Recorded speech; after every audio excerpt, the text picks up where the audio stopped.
Assalamualaikum warahmatullahi wabarakatuh. Alhamdulillah, malam ini kita sudah banyak mendapat mutiara-mutiara yang sangat berharga yang baru saja disampaikan oleh Bang Haji Roma Irama. Saya yakin besar manfaatnya buat kita semua. Mudah-mudahan apa yang kita dengarkan bisa kita amalkan. Saudara-saudara, sekarang ini banyak orang bisa memberi contoh, tapi sedikit orang bisa menjadi contoh. Ngasih contoh mah gampang, jadi contoh susah. Karena beliau manusia. Laqad ja'akum rasulun min anfusikum. Kalau kambing disuruh nyontoh ayam, yang nyuruh nyontoh kagak punya pikiran. Ya, kagak level. Kambing mah nyontohnya kambing, kebo nyontohnya orang, nyontohnya orang. Makanya Nabi kita orang, bukan malaikat, bukan jin, bukan dewa, manusia. Kalau manusia disuruh nyontoh manusia, itu perintah masuk akal, predispositionnya sama. Kalau disuruh nyontoh malaikat mah ribet kan. Malaikat bagaimana nyontohnya, dia mah tidur kagak, makan kagak, sama duit budeg, sama perempuan kagak open, lah susah nyontohnya. Ya, Superman tuh biar hebat nggak bisa dicontoh Superman, bagaimana terbangnya? Lagian pakai celana dalam di luar, Pak. Nggak bisa dicontoh Superman mah. Nabi kita manusia utuh, cuman sungguh pun manusia, kualitasnya beda. Ini namanya basyarun la kal basyari. Manusia memang, tapi jangan samain, bobot bibitnya beda. Contoh, kita nih manusia, kita tidur. Nabi kita manusia, beliau tidur. Tidur Nabi, tidur mata doang, hatinya nggak pernah tidur. Tuh bedanya sama kita tuh. Tidur kita keblek, asal tidur habis-habisan. Lagi kita manusia, kita keringetan. Nabi kita manusia, keringetan. Keringet Nabi harum wangi, bau minyak kasturi. Zaman belum ada parfum. Keringet kita udah rasain aja masing-masing dah, jangan pakai dikebet udah.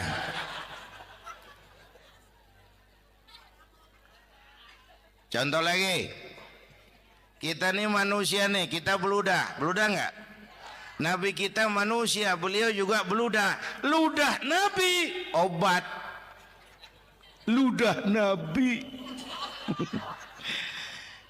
Itu kan waktu mau hijrah kan sama Sayyidina Abu Bakar, sampai di Gua Sur, Sayyidina Abu Bakar bilang, saya turun duluan ke gua ya Rasul. Ngapain? Bersihin gua, takut ada binatang berbisa. Silakan. Turun Sayyidina Abu Bakar bersihin gua. Bener tuh, tangannya digigit kalajengking. Sakit, ngebet, bengkak. Kalajengking Arab. Ya emang di Arab kejadiannya. Heran nyaut aja badan. Ditahan aja. Udah aman ya Rasul, silakan turun. Lama-lama dalam gua berduaan kelihatan juga Sayyidina Abu Bakar mukanya pucat. Nabi tanya, "Ma balu kayak Abu Bakar?" Abu Bakar kenapa? Nggak apa-apa. Berat meninggalkan Mekah? Enggak. Malas hijrah ke Madinah? Enggak. Takut diubur-ubur Quraisy? Orang kata enggak, itu mah enggak. Lah kenapa muka kamu pucat? Tangan digigit kalajengking. Ngapa nggak ngomong dari tadi? saya nggak mau nyusahin Tuhan ya Rasul, biar saya tahan asal jangan nyusahin Tuhan.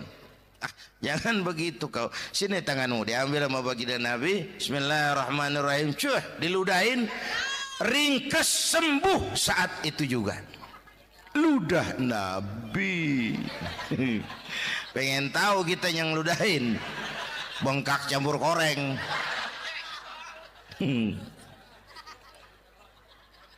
Satu tuh alasannya kenapa Nabi dijadikan contoh, karena manusia. Kalau manusia disuruh nyontoh manusia pasti bisa dong. Ya. Yang kedua, karena tadi kata Bang Haji Omar, pribadinya itu pribadi yang multidimensi. Mau nyontoh apa? Pak, saya ini pengusaha Pak. Nabi umur 9 tahun udah ke Syria tuh dagang lintas negara Syam tuh.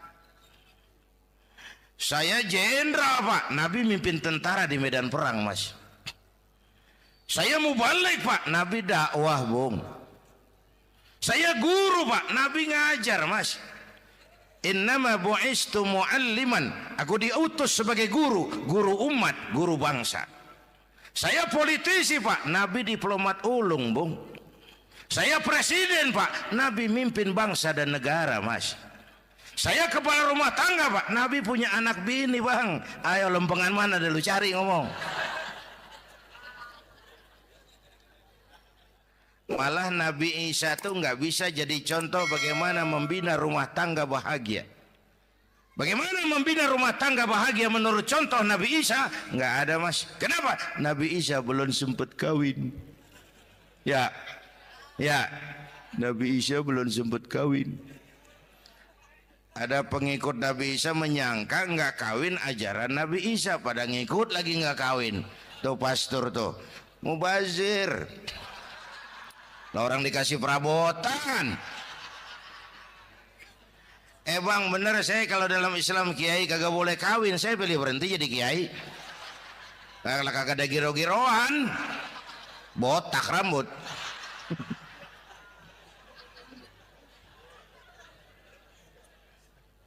Makanya Bang Haji Omar cerita poligami saya girang banget tadi. Bukan yang ngomong ahlinya soalnya.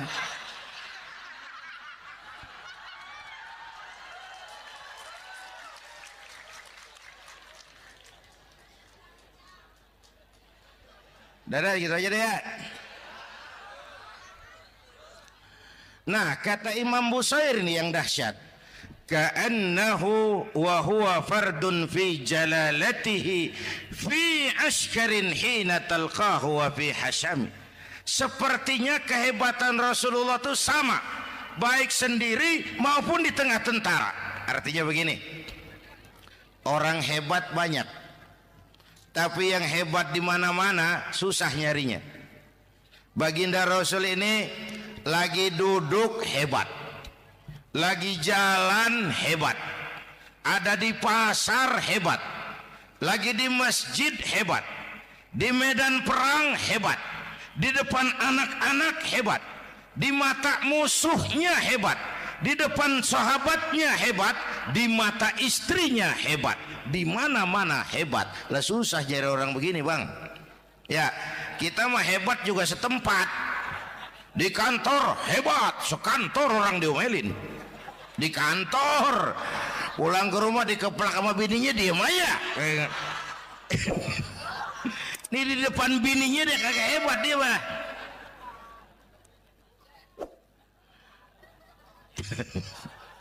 Oke, lalu kalau begitu soalnya apa yang mau kita contoh? Saya sampaikan 3 aja.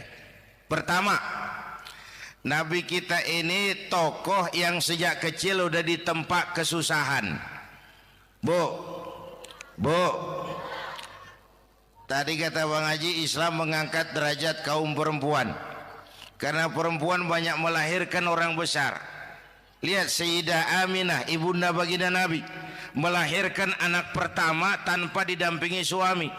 Meninggal suaminya, sedih hatinya, remuk perasaannya, tapi tegar jiwanya.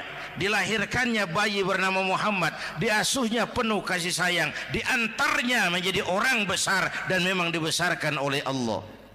Itu contoh tuh Bu. bilangin anak-anak tong bocah Nabi ngangon kambing tong, sekolah tong jadi orang gede. Baba lu tibang tamat SD lu sarjana lu, baba lu cuman jadi RT lu jadi camat lu. Biarin malu baba lu pala jadi kaki, kaki jadi pala, asal lu terus sekolah. Bu, anak sekolahin, gelang doang digedein lu. Nih kan kita Betawi no pendidikan ngentengin banget kotaan. Udah dong jangan tinggi-tinggi sekolah udah. Ngapa mak? Bawa lu kagak sekolah hidup no. Hidup dong pun jamu monyet juga hidup. Bu, anak sekolahin.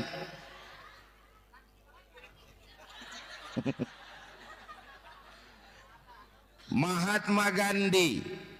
Oh, kecilnya begeng, ceking, cacingan, yatim. Emaknya tuh, Gandhi sekolah nak, Gandhi belajar nak, Gandhi jadi orang besar nak. Kalau perlu belajar ke Inggris, biar Inggris menjajah kita. Gak apa-apa kau sekolah ke Inggris, tapi jangan jadi Inggris nak. Jangan pacaran sama bule, jangan sentuh minuman keras. Gandhi jadi orang besar. Mahatma Gandhi tumbuh karena dorongan emak. Mak, udah yatim. James Watt, Kang Bandrek. Emaknya tuh yang dorong tuh jadi orang besar. Belum lagi perempuan yang jadi besar. Di Indonesia ada Kartini, di Jawa Tengah ada Dewi Sartika, di Jawa Barat Dewi Sartika, di Bengkulu ada Fatmawati Soekarno, sang penjahit bendera merah putih. Di Aceh muncul Laksamana Malahayati, disusul kemudian oleh Cut Nyadin, baru kemudian muncul Cut Keke, Cut Meme, Cut, ya udah tak cut lain dah.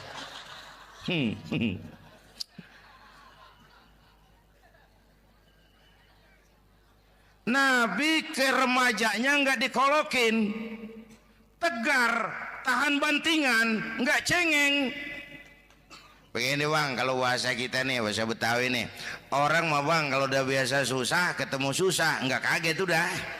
Ya, ya kita Betawi kan masuk sudah nukangin. Susah mulu.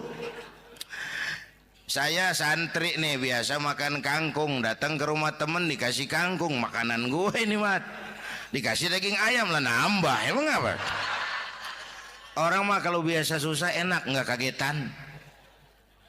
Saya santri biasa tidur di masjid, disuruh nginep di hotel, lah pules nggak?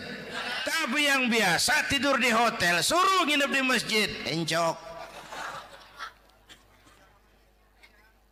Makanya kemarin tuh waktu menteri-menteri baru dilantik tuh saya ngarepin tuh, mudah-mudahan nih menteri ini begitu dilantik bacaannya nawaitu sauma ghadin.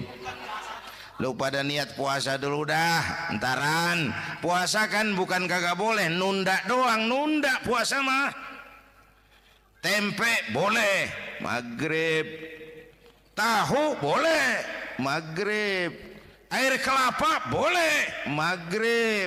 Lu menteri pada mau naik mobil mewah boleh, ntar kalau ekonomi udah mendingan, rakyat udah pada legaan napasnya. Ya, ya. Sebab apa? Itu duit buat mobil para menteri kan duit negara. Duit negara kan duit rakyat. Duit rakyat kan duit gue juga, itu ada di situ. Gue bayar pajak. Sayangnya kebanyakan pejabat kita asal dilantik aja bacaannya Allahumma lakasumtu. Niat buka puasa. Orang buka puasa kan kemaruk apa jadi gares. Ya. Bu, jadi benar Islam mengangkat harkat, derajat, martabat kaum perempuan. Kata Bang Haji Umar tadi, dengar nggak tuh? Waktu Nabi ditanya, ya Rasul, siapa yang paling harus saya taati di dunia? Ibumu. Setelah itu, ibumu. Setelah itu, ibumu, setelah itu bapakmu. Ibu 3 kali disebut, bapak. Coba pikirin, ibu 3, bapak 1. 1 bapak. Ini bagaimana ngitungnya, jadi kerok begini nih ngitung nih.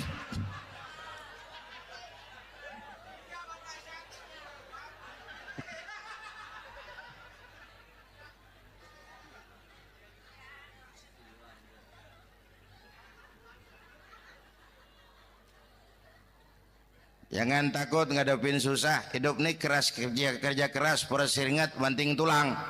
Ya Bu. 1. Yang kedua, contoh dari Nabi. Orang yang paling bersih hatinya Rasulullah. Orang yang paling baik akhlaknya Rasulullah. Orang yang bahkan sudah dapat jaminan ampun dari segala dosa Rasulullah. Tapi orang yang kalau sholat malam sampai bengkak kakinya karena rajin sujud Rasulullah. Aspek ibadah. Apaan? Hei, diam-diam giliran gue ini ngomong.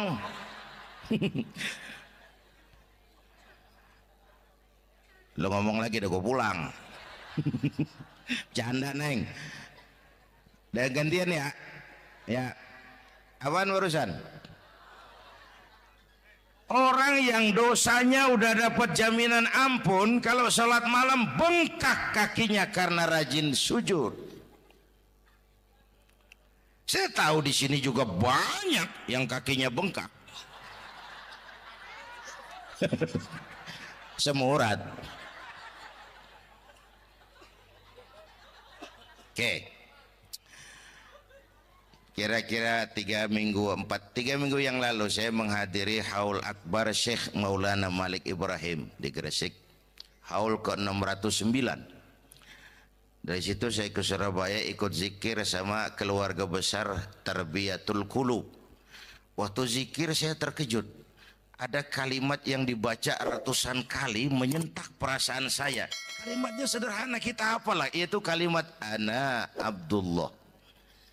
Dibaca ratusan kali, ana Abdullah, ana Abdullah, ana Abdullah, ana Abdullah. Buat saya itu menyentak karena memperteguh komitmen saya hamba Allah, saya hamba Allah.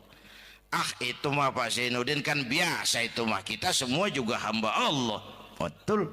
Ayo kita bikin luar biasa. Saya mau tanya, bapak, ibu hamba Allah apa bukan? 3 orang. Ibu hamba Allah apa bukan? Hamba Allah. Kata siapa? Nah, kata ibu sendiri. Kalau kata sendiri, pan namanya pan ngaku. Ya, orang ngaku mah boleh dong, tiba ngaku. Namanya juga ngaku. Cuman diakuin apa enggak, kita pan belum tahu. Ngaku mah murah, diakuin mahal. Ya, yang gampang dah. Ibu kenal sama Presiden SBY? Kenal. Presiden SBY kenal sama ibu? Lo ngaku lo. Ngaku.